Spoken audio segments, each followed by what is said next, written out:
6일 전국 동시지방선거에 앞서 의정부시장에 출마한 예비 후보자들을 소개하고 있습니다. 오늘은 국민의힘 강세창 예비 후보를 소개합니다.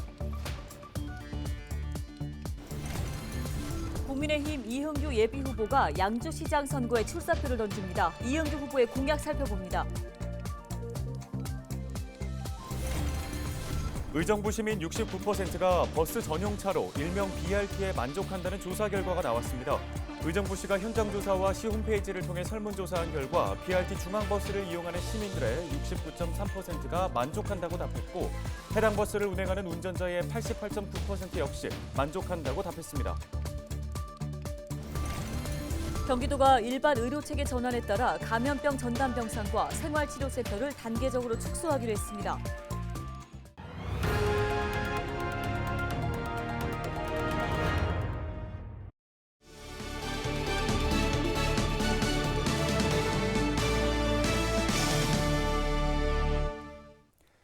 시청자 여러분 안녕하십니까? 헬로티비 뉴스입니다.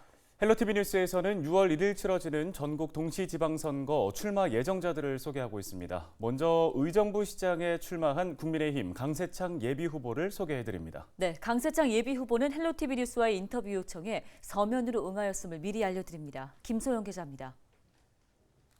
의정부시장 선거와 두 차례 국회의원 선거에 출마했던 강세창 예비 후보. 이번이 마지막 선거라 생각하고 다시 한번 의정부시장에 도전합니다. 강세창 예비 후보는 공부하고 싶지만 여건이 안 되는 청년들을 위한 사이버대학 설립과 안정적인 노후 생활을 위한 무료 요양원 시설, 의정부 도시공사 설립으로 무주택자에게 공동주택을 원가에 분양하겠다는 공약을 내세웠습니다. 의정부 지역 현안에 대해서는 공동주택이 많고 휴식 공간과 일자리 부족을 꼽았습니다. 강세창 예비 후보는 일할 수 있는 기회를 준다면 멋있는 의정부를 만들겠다고 말합니다. 헬로티비 뉴스 김소영입니다.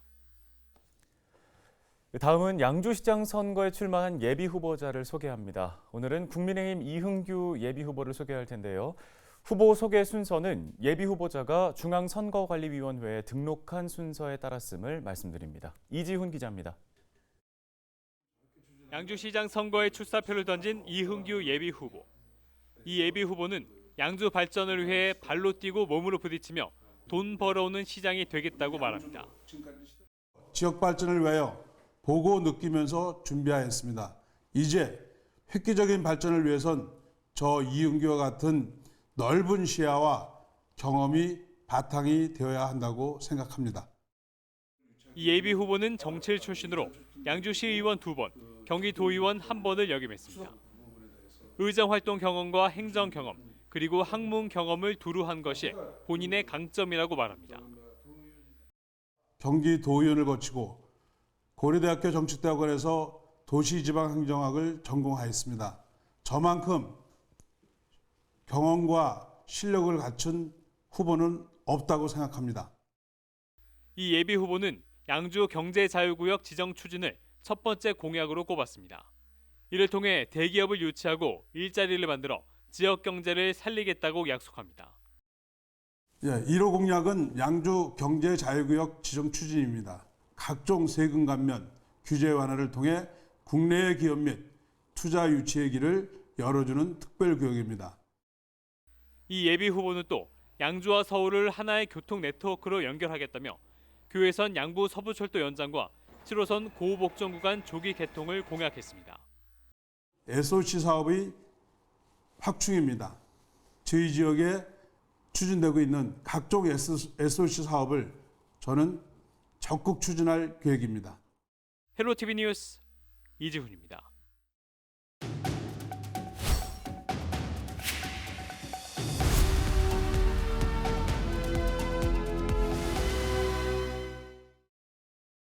다음 소식입니다. 전용 면적 60제곱미터 이하 소형 아파트 거래가 활기를 띠고 있어 주목됩니다. 가족 구성원이 줄어들면서 규모보다는 효율성을 중시하는 수요자들이 늘고 있기 때문이기도 하지만 또 다른 인기 요인은 없는지 짚어봐야겠는데요. 네, 리얼투데이 김홍식 리서치 연구원 전화 연결해 보겠습니다. 안녕하십니까? 네, 안녕하세요. 김홍식입니다. 예, 최근에 소형 아파트 거래량 규모가 상당하다는데 현장에서 실제 느낄 때 분위기는 어떤가요? 한국부동산원 부동산 통계 자료에 따르면 지난 2월 기준 전국 아파트 매매 거래 가운데 전용 면적 60제곱미터 이하의 소형 평형 거래량은 전체의 53%인 것으로 집계됐습니다. 이는 지난해 같은 기간보다 약 7%포인트 증가한 수치입니다. 최근 아파트의 매매에 나선 수요자 중 절반 이상이 소형을 선택한 것이죠. 네, 청약 시장에서도 이 소형 아파트가 높은 경쟁률을 기록하고 있는데 인기 이유가 따로 있을 듯합니다. 어떻게 보십니까? 최근 공급되는 소형 아파트는 다양한 특화 설계를 적용하면서 중형 못지않은 넉넉한 수납 공간을 갖췄다는 점이 인기 요인으로 작용하지 않을까 싶습니다. 또 중대형 평형 대비 상대적으로 자금 마련에 대한 부담이 적기도 하고요. 네, 대선 이후에 다주택자에 대한 규제 완화 기대로 인해서 이 소형 아파트 수요 확대가 이어질 것이라는 전망이 있던데요. 소형 아파트의 가치에 대해서는 어떻게 분석하고 계십니까? 향후 투자 가치 역시 밝은 것으로 점쳐지는데요. 이는 1인 가구와 공급 부족의 영향 때문인 것으로 보입니다. 특히 서울의 경우 주택 공급은 수요에 비해 턱없이 부족할 뿐 아니라 소형 아파트의 수요인 1인 가구는 지속적으로 증가하고 있는 상황입니다. 네, 그러면 이 소형 아파트 중에서도 옥석을 가리는 일이 중요할 것 같은데 경기도 내 신규 아파트 중에서 유망한 물건을 좀 고르려면 어떻게 해야 될까요? 아무래도 역세권을 기본으로 브랜드를 갖춘 단지가 유망할 것으로 보이고요. 분양가가 저렴한 사전 청약도 눈여겨볼 만한 것 같습니다. 네, 잘 알겠습니다. 오늘 관련해서 도움 말씀은 여기까지 듣도록 하겠습니다. 리얼투데이 김웅식 리서치 연구원이었습니다.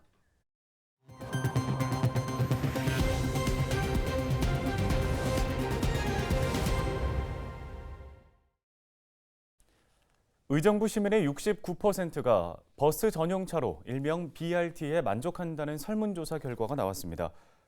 의정부시는 현장 조사와 시 홈페이지를 통한 설문조사 결과 BRT 중앙버스를 이용하는 시민들의 69.3%가 만족한다고 답했고 해당 버스를 운행하는 운전자의 88.9% 역시 만족한다고 답했다고 밝혔습니다.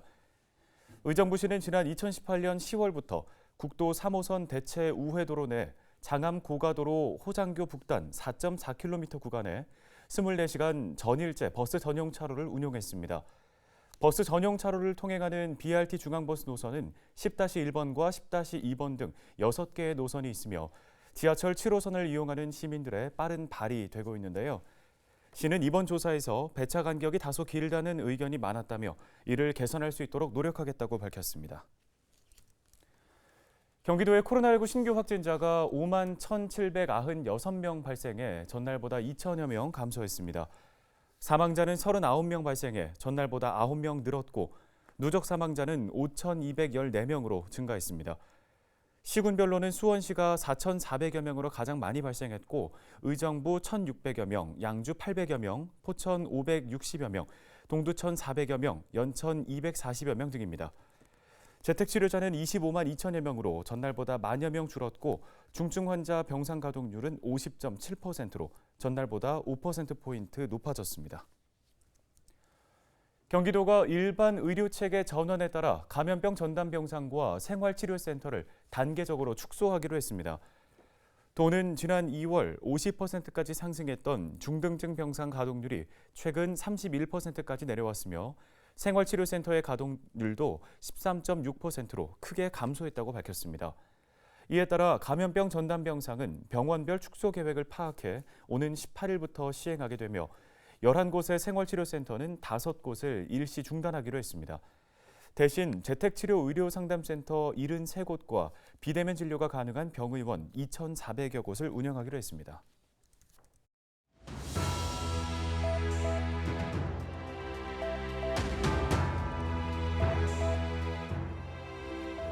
문화활동으로 만들어진 가치가 뛰어난 사물을 문화재라고 합니다. 우리한테도 익숙한 단어죠. 유형문화재, 무형문화재, 또 시도문화재 등등 많이 들어보셨을 겁니다. 60년 동안 고수해온 이 문화재라는 명칭이 이제는 유산으로 바뀌게 됩니다. 이 문화재라는 말은 1962년 제정된 문화재보호법 이후에 널리 사용돼 왔는데요. 일본의 법률을 그대로 사용해 문화재라는 말이 재화의 성격이 강하고 자연물이나 명승 또 사람을 문화재로 지칭하는 건 부적합하다는 지적이 있었습니다. 이 때문에 앞으로는 역사와 정신까지 아우르는 유산이라는 명칭을 쓰게 됩니다.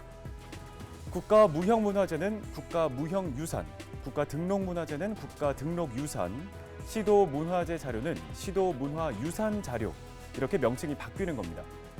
대신에 국가가 지정하는 국보와 보물, 사적 등은 현재의 명칭을 그대로 쓰기로 했습니다. 문화재청은 올해 안에 가칭 국가유산기본법을 제정한다는 계획입니다. 기존에 써오던 이름을 바꾸는 일은 쉽지가 않죠. 익숙한 것과의 결별이기도 한데요. 단순한 용어의 교체가 아니라 이 땅의 역사문화 자원을 보호하고 또 후대에 온전히 물려주는 그 기반을 마련하는 작업도 뒤따라야겠습니다. 데일리 브리핑이었습니다.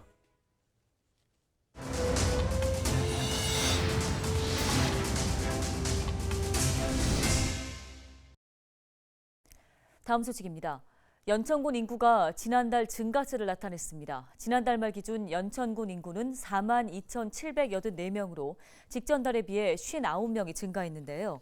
연천군은 이런 인구 증가 추세가 일시적인 현상일 수는 있지만 농촌 기본소득 시범사업 추진과 연천 BIX 산업단지 조성 등이 효과를 본 것으로 분석했습니다. 실제 연천군 청산면의 경우 농촌 기본소득 시범사업 대상지로 선정되면서 지난 3개월 동안 주민 수가 166명 증가했습니다. 포천 명성산 케이블카 공사가 건축 허가 등 행정 절차가 완료되면서 이달 중에 착공될 것으로 보입니다. 이번 사업은 500억 원의 사업비가 투입되면서 산정호수와 명성산 1.9km 구간에 케이블카를 설치하게 됩니다. 케이블카가 설치되면 명성산 억새군락지까지 8분이면 도착할 것으로 보이는데요. 관광객 증가 등 지역 경제 활성화에 기여할 것으로 전망됩니다.